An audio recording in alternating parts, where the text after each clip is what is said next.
Hello, it's now 7 weeks since my triple bypass. I've had one cardio rehab session, which went very well. The nurse actually said that she didn't surprised that it was only 6 weeks out, which was how long it was since I'd had it. I found that the breathing has started to come back much more normally. Obviously the lungs are collapsed during surgery, and this is actually one of the big causes of fatigue. I've started increasing my walking. Technically I'm allowed to run now that I'm 6 weeks in, but I've actually found that increasing my distance walking has been more productive, because the instructions from the doctors have been you can pretty much do any cardio you want as long as you stay in what I would have considered zone 2, which is basically being able to just about hold a conversation. So I've done a couple of 8-kilometer walks, taking about 2 hours. I'm doing them wearing Wellington boots and across sand, because I'm a masochist and I feel that I need to make it feel a bit like training. I've started increasing the numbers of hills. What's interesting is where the body pains are coming. I did a long walk yesterday, and I found this morning I had a certain amount of upper body soreness, almost as if I'd done, as of before the operation, say a Hyrox session. This I found a little bit disconcerting, and I think about it, and I haven't actually done much upper body work, obviously, for about 2.5 months now. That is quite emotionally distressing, because you feel like you've gone from being really fit. I could, I was doing wall balls and grounds to overheads and paddling different size surfboards. Still not allowed to paddle because the sternum, and sort of show there, whilst that is healed really nicely from the flesh point of view, according to the progress that the sternum is made in netting, I still mustn't do anything that's asymmetrical. So obviously paddling a surfboard, swimming, kettlebells, anything like that puts a huge amount of stress on the sternum. So that's completely out for another 5 weeks, which is going to be 5 very long weeks. I do hope to have a treadmill test in the next 2 or 3 weeks. Once I've had that done, a lot of the gyms and clubs will actually allow me to start training again in a controlled environment. I've also found a yoga rehab center, and again, the same conditions apply. They are prepared to help, but they won't take me on till I've had this treadmill test and my lung capacity has been reassessed.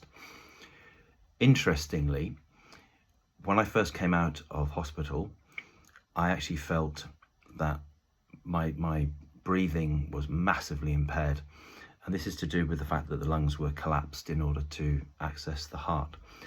I noticed that specifically over the last 4 or 5 days, that feeling of impaired breathing when exercising has definitely reduced. And because I did yoga before, one of the things that I found quite interesting is that even though I've had 2 pipes, which are basically drains into above the diaphragm to empty the thoracic cavity of all the muck after the operation, that was still very tender. So the diaphragm was very tender, but I could still breathe from the diaphragm. Where the pain and the discomfort was trying to fill the lungs up underneath the shoulders. So breathing deeply was quite difficult. What I found the best way, or the most productive way of improving that, was walking quite quickly up increasingly steep hills. So I was staying on the edge of where the doctors have said I'm allowed to go, so I could just about hold a conversation if they were short sentences. If it got too much, I stopped. One of the things that they have stressed, and the rehab nurses have stressed, when you feel you need to stop, don't push through. Unlike sort of conventional training, whilst you're in this part of the rehabilitation, I think grafts and things are still settling. So I walked up quite a steep hill here. I live on the Devon coast. It's steep, very muddy. It's a hill that I could have run quite comfortably in the past. I walked up it feeling fine, but then as I got to the top, the breathing got a little bit difficult. There's also a loop around here that's it's the Woolcombe Park Run, which is known to be the second hardest park run in the UK. I walked the loop, and that contains a very, very steep dune run, which is locally known as the Dune of Doom. And I found I walked that up actually surprisingly easy. What was again interesting and has surprised me, okay, it was a response I certainly didn't expect, was the type of leg fatigue that I've had. Now I've had one artery removed from my left leg, but I've found fatigue in my legs has behaved very differently to what I've expected. So whether this is something to do with the drugs that I'm on, I'm told that the statins that are post-operative can actually increase muscular fatigue, or the sensation of muscular fatigue. So whether this is a result of the drugs or whether it's the 2 months inactivity whilst I was in hospital, I don't know. Also, I didn't tend to run up and down hills with Wellington boots on previously. But those are the things that I've noticed. I have spoken to a couple of other people who've had this or similar cardiac operation as well. They seem to have reported a lot more fatigue than I felt.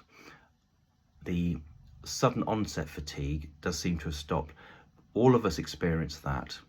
Or certainly everyone I've spoken to has experienced this. You'll be feeling fine, and then randomly out of the blue, absolute exhaustion hits.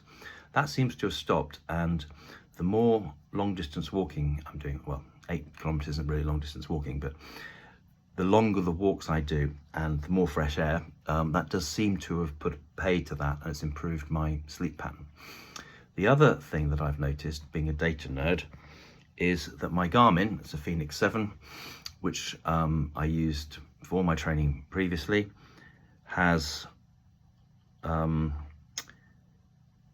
me some very bizarre readings. Now, part of this might be because the radial artery has been removed. Let's see, I know if it shows that. That's where the scar is. And obviously some of the readings come from the radial artery. My HRV seems to be extremely low, but then again, that could be to do with beta blockers or the statins. So I will find that out when I go for the blood tests tomorrow. The delay, again, I think this is down to beta blockers. My heart rate seems to respond much more slowly. So I did a long beach walk today into a headwind. Now, I would have expected my heart rate to have been pushing up a little bit more than it was. So it was sitting comfortably in the 70s, but I was walking at a reasonable pace. Enough that from a breathing point of view, I could just about hold a conversation. I then walked up a steep hill, and again, the response of the increase in heart rate and the increase in breathing seems to come much later. Now, that might just be because whatever was wrong, the blockage has obviously been removed, so my heart's behaving differently. I have to remember that for the last 2.5 years, my heart, and even though I've been training hard and performing reasonably well, my heart has been working under abnormal conditions. So my idea of what a normal response time before my heart responds might actually be out of sync. But it does feel that I do something, and then a bit later, my heart seems to react. Anyway, that's the update. I'm going to try and make these updates a little bit more frequent. There wasn't much to say, but as I start getting back into training, once I get the permission to train, I'm going to switch over to GoPro and start recording training sessions and looking at them and comparing, and I will quite happily post up the Garmin heart rate and see how they progress. Thank you.